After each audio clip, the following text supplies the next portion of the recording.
मैं मनीष दहिया अपने YouTube channel am Galaxy classes पर आपका स्वागत करता हूं। पिछली वीडियो जो बायोलॉजी की हमने बनाई थी उसमें कार्बोहाइड्रेट्स के बारे में आपको बताया था।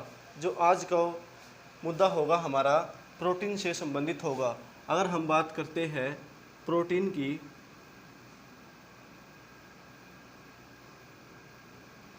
की तो दो से तीन बातें जो हमें ध्यान में रखकर चलनी है। एक तो बात की जाए, अगर इसकी खोज पूछ ली जाए तो इसकी खोज जो एक मूलर नाम के साइंटिस्ट ने की थी। इसके अलावा कई बार जो शब्द पूछ लिया जाए कि जो इसका जो शब्द दिया था वो किसने दिया था, तो जो शब्द था वो बर्जीलियस के द्वारा दिया गया था।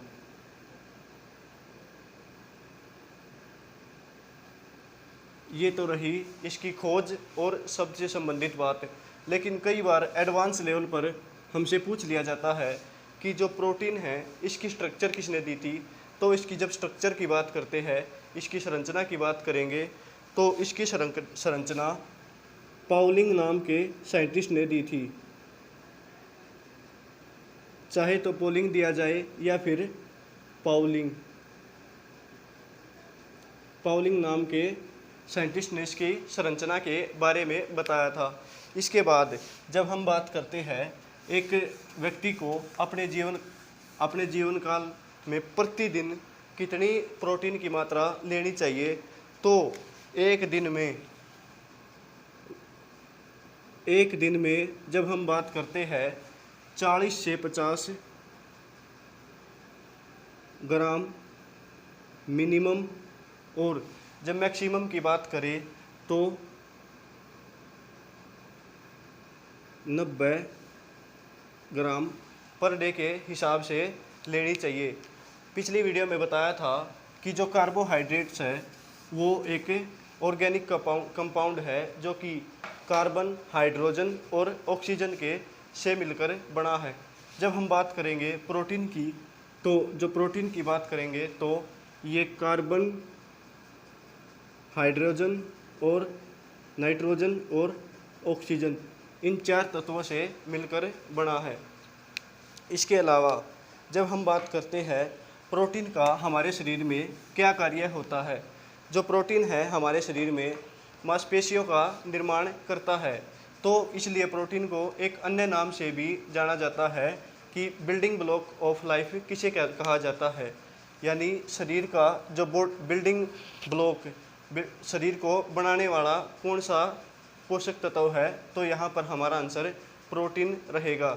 इसके अलावा जो प्रोटीन है बच्चों के शारीरिक और मानसिक विकास के लिए ज़रूरी होता है। इसके अलावा जो हमारे शरीर में एंजाइम बने होते हैं वो 90 से 95% प्रोटीन के बने होते हैं। कुछ ही ऐसे प्रोटीन हैं जो लिपिड या वसा के बने होते हैं। जब हम बात करेंगे जो मोस्टली एंजाइम हैं वो प्रोटीन के बने होते हैं। इसके अलावा जब हम बात करते हैं जैसे कि आज के टाइम कोरोना वायरस है जो इस समय घातक बीमारी के रूप में उभरा हुआ है, तो हमें ये देखना है कि जो हमारे शरीर में एंटीबॉडी होते हैं जो हमारे शरीर की रोगों से रक्षा करता है, तो जो एंटीबॉडी बनते हैं वो भी प्रोटीन के सेवन से ही बनते हैं। तो हमें ज़्यादा से ज़्यादा मात्रा में प्रोटीन का सेवन करना चाहिए एंटीबॉडी के निर्माण में।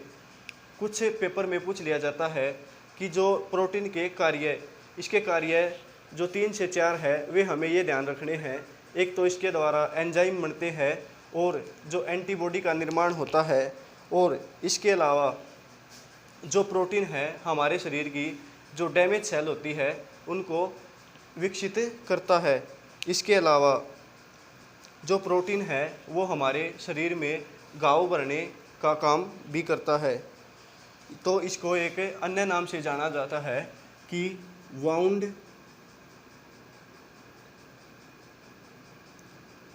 हीलिंग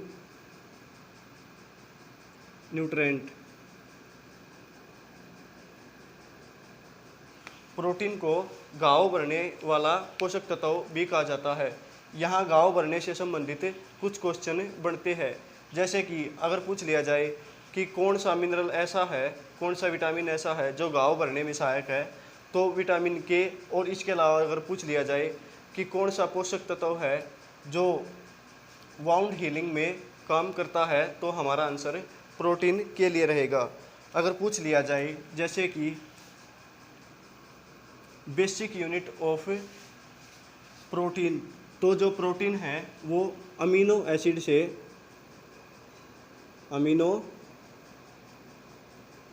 से मिलकर बना होता है। तो जो बेसिक यूनिट है, यदि जो स्मॉलेस्ट यूनिट है, तो प्रोटीन की अमीनो एसिड रहेगी।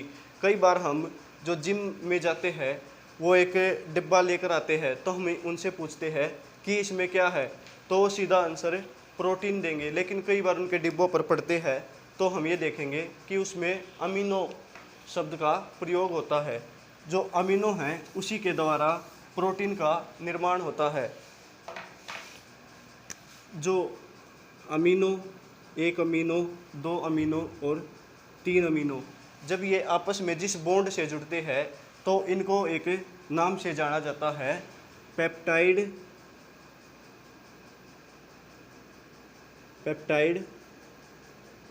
बॉन्ड। अगर पूछ लिया जाए जो अमीनो है आपस में किस बॉन्ड के थ्रू जुड़े होते हैं, तो हमारा आंसर रहेगा पेप्टाइड बॉन्ड। इसके अलावा जो प्रोटीन है इसको एक अन्य नाम से भी जाना जाता है, जैसे कि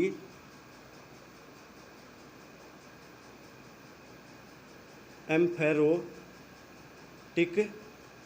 मोलिक्यूल। इसका मतलब ये रहेगा कि जो प्रोटीन है वो पॉजिटिव और नेगेटिव चार्ज दोनों देता है, तो इसको एक अन्य नाम से जाना जाता है एम्फोटेरिक मोलिक्यूल, उभयधर्मी तत्व। इसके अलावा जब हम बात करते हैं जो प्रोटीन है ये दो तरह का होता है।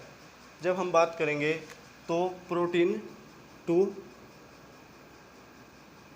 टाइप्स का, एक तो रहेगा एसेंशियल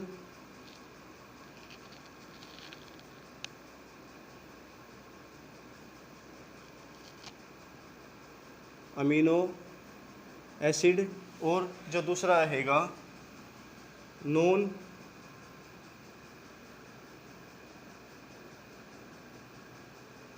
एसेंशियल अमीनो एसिड।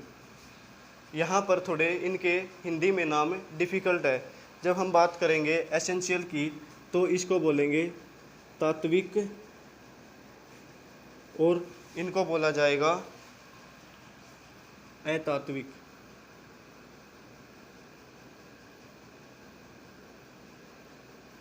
जब हम बात करेंगे प्रोटीन की तो जो 20 तरह के अमीनो एसिड है इनकी हमारे शरीर को ज़रूरत होती है। ये वे होते हैं जिनको हम अपनी डाइट के थ्रू लेते हैं, जो जिनकी संख्या 9 होती है।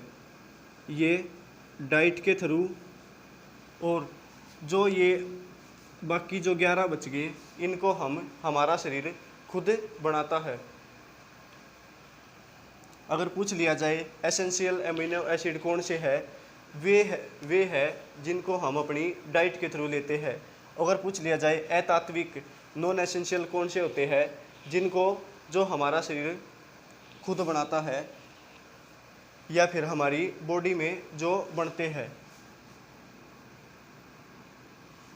एसेंशियल और नॉन एसेंशियल। जब हम बात करेंगे ये जो डाइट के थ्रू, तो कौन कौन से होते हैं, एक तो वे जो हमारे प्लांटों से मिलते हैं, और जो दूसरे हमें एनिमल्स के थ्रू मिलते हैं। प्लांट से मतलब पौधों के द्वारा, जैसे सोयाबीन हो गई, दालें हो गई, और काजू, चने, इसके अलावा मशरूम, ये हो गए। इसके बाद जब हम एनिमल की बात करेंगे तो जैसे कि दूध हो गया, मिल्क, और इसके बाद एग, ये हो गए। इसके बाद जब हम बात करेंगे जो 11 होते हैं हमारे शरीर में, जैसे कि केराटिन, प्रोटीन, ये अलग अलग होते हैं। जब हम बात करेंगे प्रोटीन के बारे में, तो प्रोटीन के बारे में ये पढ़ना है कि कौन सा है जो हमारे शरीर में बनता है। जब हम बात करेंगे हमारी आँखों में, हमारी आँखों में तो हमारी आँखों में दो तरह की सेल होती है। एक तो रोड सेल और जो दूसरी है ये है कोन सेल। कोन सेल, जो हमारी रोड सेल होती है ये निर्माण करती है रोडोप्सिन प्रोटीन, और जो हमारी कोन सेल है ये निर्माण करती है ओप्सिन प्रोटीन का। जो ये रोड सेल होती है ये हमें अंधेरे में दिखाने का काम करती है। जब हमारी रोड सेल रोडोप्सिन प्रोटीन का जो निर्माण करना बंद कर देती है तो इसके द्वारा एक रोग हमें होता है नाइट ब्लाइंडनेस, जिसे हम रतौंधी के नाम से जानते हैं। अगर पूछ लिया जाए किस प्रोटीन की कमी से जो नाइट ब्लाइंडनेस यानी कि रतौंधी रोग होता है, तो रोडोप्सिन प्रोटीन। और पूछ लिया जाए रोडोप्सिन को कौन सी सेल बनाती है, तो हमारी रोड सेल। इसके अलावा एक प्रोटीन और है जो कि है केराटिन।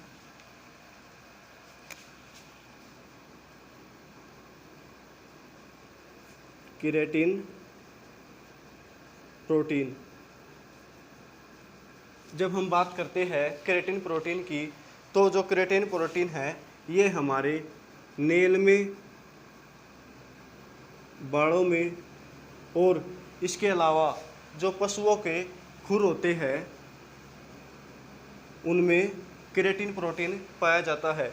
जो केराटिन प्रोटीन है हमारे शरीर की डेड सेल को नियंत्रित करता है। कई बार हम देखते हैं कि जो नाखून के अगले हिस्से को काटने से हमें दर्द नहीं होता, वो इसमें हमारा केराटिन प्रोटीन होता है। इसके अलावा जब हम बाल के स्ट्रक्चर को देखते हैं तो बाल जब हम काटते हैं इससे हमें दर्द नहीं होता, तो इसमें कौन सा प्रोटीन होता है? Keratin protein. अगर पूछ लिया जाए जो हमारी डेड सेल को नियंत्रित करता है कौन सा प्रोटीन है, तो हमारा आंसर केराटिन प्रोटीन के लिए जाएगा। इसके अलावा कुछ ऐसे रोग हैं जो हमें एक तो एक्सेस मात्रा में प्रोटीन लेने से होते हैं और जो दूसरे जो कि कम मात्रा में लेने से होते हैं। जब हम बात करते हैं प्रोटीन की एक्सेस यानी कि ज़्यादा मात्रा लेने से कौन सा रोग होता है, तो हमें ये पता है कि जो हमारा प्रोटीन है ये हमारे NH2 इससे मिलकर बना होता है। जब हम इसकी ज़्यादा मात्रा लेंगे तो ब्लड में, तो ये एक अन्य पदार्थ के रूप में परिवर्तित होगा जो कि अमोनिया होगा। ये हमारे शरीर में एक टॉक्सिक कंपाउंड यानी कि जहरीला पदार्थ बढ़ता है और ये हमारे शरीर में यूरिया का निर्माण करता है जो कि हमारा लिवर बनाता है। और जो ये यूरिया हमारे किडनी में जाएगा तो ये हमारी किडनी को डैमेज कर देगा। पूछ लिया जाए कि एक्सेस मात्रा में प्रोटीन के ज़्यादा सेवन करने से कौन सा शरीर का अंग खराब होगा, तो ये हमारे किडनी को खराब कर देगा। इसके अलावा पूछ लिया जाए कि रोडोप्सिन प्रोटीन कौन सी सेल बनाती है और क्या होता है रोडोप्सिन, तो हमारा आंसर प्रोटीन रहेगा। इसके अलावा जब हम बात करेंगे इसकी कमी से संबंधित रोगों की,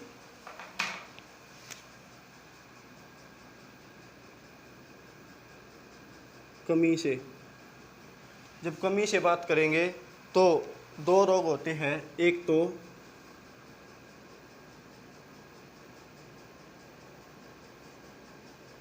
क्वासी योरकर और जो दूसरा है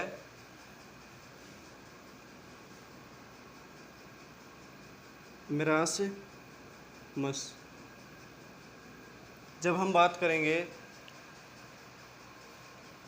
क्वासी योरकर की, तो इसमें क्या होता है, जो ये 2 से लेकर 5 साल के बच्चों में आमतौर पर देखने को मिलता है। जब हम बात करेंगे तो इसमें कौन से लक्षण होते हैं, तो एक तो इसमें पेट फूल जाता है, इसके अलावा और बाल जड़ जाते हैं, और जो बच्चा है वो दुबला पतला सा, हड्डियाँ कमज़ोर हो जाती है, और जो यहाँ से जो हड्डियाँ है वो दिखने लग जाती है। इसके अलावा जब हम बात करते हैं मेरास्मस की, तो जो मेरास्मस है वो 1 से 2 साल के बच्चों में देखने को मिलता है। इसमें जो लक्षण होते हैं, एक तो चेहरे पर ड्राइनेस, सूखापन, और जो एनर्जी लेवल है वो बिल्कुल कम हो जाता है। इसके अलावा बच्चों के मुंह पर झुर्री, रिंकल पड़ जाती है। इसके अलावा पूछ लिया जाता है जैसे कि कौन सा प्रोटीन किस में पाया जाता है, तो ये जो सीधे क्वेश्चन हमसे पूछ लिए जाते हैं कि किस में कौन सा प्रोटीन पाया जाता है। जब हम बात करेंगे मिल्क की, तो मिल्क में केसीन प्रोटीन, इसके अलावा एग में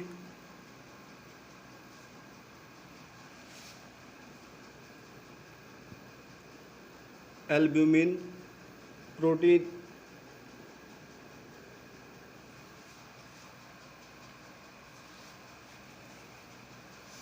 और हमारे बालों में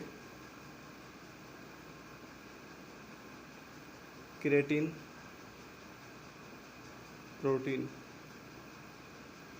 ये हमारे प्रोटीन से संबंधित सारे डाउट क्लियर होते हैं।